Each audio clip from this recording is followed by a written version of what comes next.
जी हां, डर रहा डॉन। कभी खौफ का दूसरा नाम था अतीक अहमद। आज उसी को एनकाउंटर का डर सता रहा है। इस बाहुबली का बुरा वक्त विधायक राजूपाल हत्याकांड के बाद से शुरू हो गया था। साल 2007 में यूपी की सत्ता बदली और मायावती मुख्यमंत्री बनी। मायावती ने ऑपरेशन अतीक शुरू किया और 20,000 के नाम रखकर अतीक को मोस्ट वांटेड घोषित कर दिया था। अतीक अहमद के पिता फिरोज अहमद तांगा चलाते थे। देखते ही देखते मुफलिसी का जीवन जीने वाला अतीक मोस्ट वांटेड बन गया और आज भी उमेश पाल हत्याकांड के कारण सुर्खियों में अतीक है। और इसके इशारों पर राजूपाल हत्या के गवाह और वकील उमेश पाल की हत्या के बाद योगी सरकार अब अतीक गैंग पर कहर बरपा रही है। तो वहीं योगी से डरकर माफिया अतीक थर थर कांप रहा है और यही कारण है कि अतीक ने गुजरात की साबरमती जेल से सुप्रीम कोर्ट से गुहार लगाकर यूपी ना भेजे जाने की मांग की है। क्या रहा अतीक का अब तक का सफर, देखिए इस खास रिपोर्ट में। बाहुबली अतीक अहमद एक समय पूर्वांचल में खौफ का दूसरा नाम हुआ करता था। देश के पहले प्रधानमंत्री पंडित नेहरू की लोकसभा सीट फूलपुर से सांसद रह चुके अतीक पर हत्या की कोशिश, किडनैपिंग, हत्या के 44 केस दर्ज हैं। जो मामले दर्ज नहीं हो पाए उनकी फहरिस्त और भी लंबी है। अतीक अहमद के खिलाफ यूपी के लखनऊ, कौशाम्बी, चित्रकूट, प्रयागराज के अलावा बिहार में भी हत्या, अपहरण, जबरन वसूली आदि के मामले दर्ज हैं। आज उसी बाहुबली को अपनी मौत का डर सता रहा है। अतीक अहमद को डर है कि उसका एनकाउंटर हो सकता है। प्रयागराज में हुए उमेश पाल हत्याकांड में अतीक अहमद के खिलाफ शिकंजा कस रहा है। उमेश पाल की पत्नी जया पाल ने अतीक अहमद, उसके भाई अशरफ और 2 बेटों के खिलाफ केस दर्ज करवाया है। अतीक अहमद के पिता फिरोज अहमद तांगा चलाते थे। इसी से वे पूरे परिवार का पालन पोषण करते थे। घर के हालात बेहद ठीक नहीं थे। इस बीच 1979 में अतीक 10वीं कक्षा में फेल हो गया और उसका पढ़ाई से नाता टूट गया। इसके बाद अतीक जुर्म के ऐसे रास्ते पर निकल गया जिसमें वापसी की कोई गुंजाइश नहीं थी। अतीक पर जल्द से जल्द अमीर बनने का जुनून सवार था। ऐसे में वो लूट, अपहरण और रंगदारी जैसी वारदातों को खुलेआम अंजाम देने लगा। इस दौरान ही अतीक अहमद पर हत्या का मामला भी दर्ज हो गया और वो यूपी में जुर्म की दुनिया के बड़े नामों में शुमार हो गया। अतीक अहमद साल 1989 में राजनीति में उतरा। अतीक ने शहर की पश्चिमी सीट से विधानसभा चुनाव लड़ने का ऐलान किया। इस सीट पर उसका मुकाबला चिर प्रतिद्वंदी चांद बाबा से हुआ। इस चुनाव के दौरान गैंगवार भी हुआ और आखिर में बाजी अतीक अहमद ने जीती। चुनाव जीतने के कुछ महीनों बाद दिन दहाड़े चांद बाबा की हत्या हो गई। इसका आरोप भी अतीक अहमद पर लगा। ऐसे में पूरे पूर्वांचल में अपराधी अतीक का खौफ बढ़ गया। कोई नेता उसके सामने खड़े होने की हिम्मत भी नहीं कर सकता था। कई खतरनाक वारदातों के बाद अतीक का खौफ इतना ज्यादा बढ़ गया कि इलाहाबाद की शहर पश्चिमी सीट से कोई नेता चुनाव लड़ने को तैयार नहीं होता था। कहते हैं कि पार्टियां जिन नेताओं को अतीक के खिलाफ चुनाव लड़ने के लिए उतारती थीं, वो अपना टिकट वापस लौटा देते थे। अतीक अहमद का पूर्वांचल में खौफ का डंका बज रहा था। साल 2004 के लोकसभा चुनाव में अतीक अहमद ने समाजवादी पार्टी के टिकट पर उत्तर प्रदेश की फूलपुर सीट से चुनाव जीता।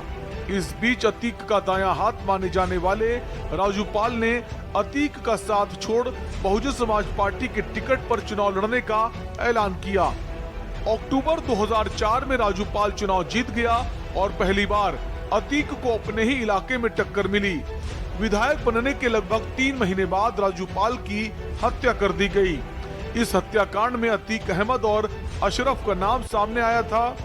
राजूपाल की हत्या का उमेश मुख्य गवाह था, जिसकी पिछले दिनों हत्या कर दी गई। विधायक राजूपाल हत्याकांड के बाद से अतीक अहमद का बुरा वक्त शुरू हो गया था। साल 2007 में यूपी की सत्ता बदली और मायावती मुख्यमंत्री बनी। मायावती ने ऑपरेशन अतीक शुरू किया और 20,000 का इनाम रखकर अतीक को मोस्ट वांटेड घोषित कर दिया। 2012 के यूपी विधानसभा चुनाव के वक्त अतीक अहमद जेल में ही था। अतीक ने चुनाव लड़ने के लिए इलाहाबाद हाई कोर्ट में जमानत के लिए अर्जी दी थी। अतीक अहमद का खौफ इतना था कि हाई कोर्ट के 10 जजों ने केस की सुनवाई से खुद को अलग कर लिया था। 11वें जज ने सुनवाई की और उसे जमानत मिल गई। हालांकि इस चुनाव में अतीक अहमद की हार हुई। अतीक अहमद ने इसके बाद 2019 के आम चुनाव में जेल से ही वाराणसी सीट पर मोदी के खिलाफ चुनाव लड़ा। इस बार भी उसे हार का मुंह देखना पड़ा।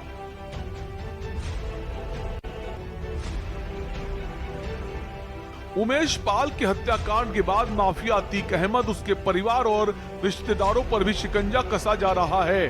अतीक अहमद पर एक बार फिर योगी सरकार कहर बनकर टूट पड़ी है। अतीक पर हत्या, रंगदारी समेत करीब 100 केस दर्ज हैं। कॉलेज में एक मारपीट के केस ने अतीक की जिंदगी नर्क बना दी। अतीक अहमद को गुजरात की जेल से यूपी लाने की तैयारी भी हो रही है ताकि उमेश हत्याकांड में पूछताछ हो सके। इधर अतीक अहमद के परिवार को उसके एनकाउंटर का डर भी सताने लगा है। अब 100 से ज्यादा दर्ज मुकदमों वाला अपराधी भी खौफ खा रहा है। हाँ, ये बात अलग है, आज तक किसी मुकदमे में अतीक अहमद को सजा नहीं सुनाई गई है। सभी मामलों की सुनवाई और जांच जारी है। एक बात और ये है कि अतीक अहमद पिछले 6 साल से जेल में ही बंद है। जेल पहुंचने के पीछे वजह एक कॉलेज में मारपीट थी, जिसके बाद अतीक कभी बाहर ही नहीं आ पाया। अतीक अहमद पर 1997 में सबसे पहला मुकदमा हत्या का दर्ज हुआ था। इसके बाद आज तक अतीक अहमद के खिलाफ करीब 100 मुकदमे दर्ज हो चुके हैं। इसमें हत्या, हत्या का प्रयास, अपहरण और रंगदारी जैसे संगीन अपराधों की एक लंबी लिस्ट है। अतीक पर 1989 में इलाहाबाद के शौक इलाही उर्फ चांद बाबा की हत्या, नसन की 2002 में हत्या, 2004 में बीजेपी नेता अशरफ की हत्या और 2005 में बसपा के पूर्व विधायक राजू पाल की हत्या का आरोप भी लगा है। प्रयागराज यानी पिछले दिनों के इलाहाबाद में चांद बाबा का खौफ था। तब अतीक अहमद की उम्र 20-22 साल के लगभग थी। अतीक तेजी से नाम और पैसा कमाने के चक्कर में लगा था। उन दिनों पुलिस भी चांद बाबा के इलाके में जाने से कतराती थी। तब स्थानीय स्तर पर उठ रहे अपराधी अतीक अहमद को पुलिस और नेताओं का साथ मिल गया था। अतीक का खौफ इलाहाबाद ही नहीं, यूपी और पड़ोसी राज्यों तक पहुंच गया। 1986 में अतीक को गिरफ्तार भी किया गया, लेकिन अपनी पहुंच के चलते उसे ज्यादा दिनों तक जेल में नहीं रहना पड़ा। फिर अतीक 1989 में सक्रिय राजनीति में उतर आया। इसी दौरान चांद बाबा की हत्या की गई। अतीक अहमद और राजू पाल एक जमाने में काफी करीब थे। हालांकि किसी बात पर दोनों में विवाद हो गया। इसके बाद 2002 में राजू पाल राजनीति में आ गया। अतीक अहमद 2004 में सांसद बना तो इलाहाबाद की विधानसभा सीट से भाई अशरफ को चुनाव लड़ाया। इस चुनाव में बसपा ने राजू पाल को टिकट दिया और वो जीत भी गया।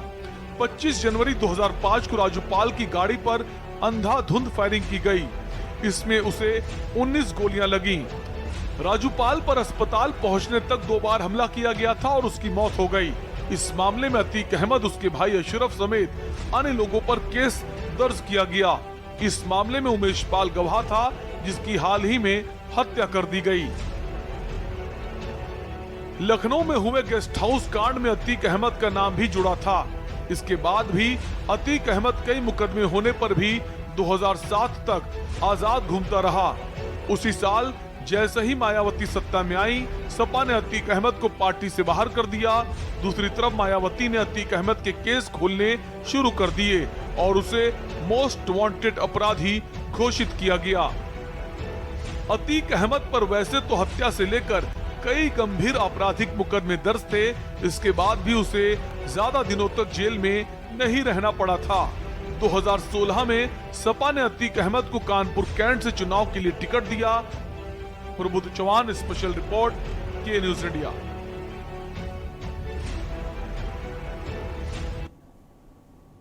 और स्पेशल रिपोर्ट में आपसे लेंगे इजाजत। बाकी तमाम खबरों के लिए देखते रहिए के न्यूज इंडिया। नमस्कार।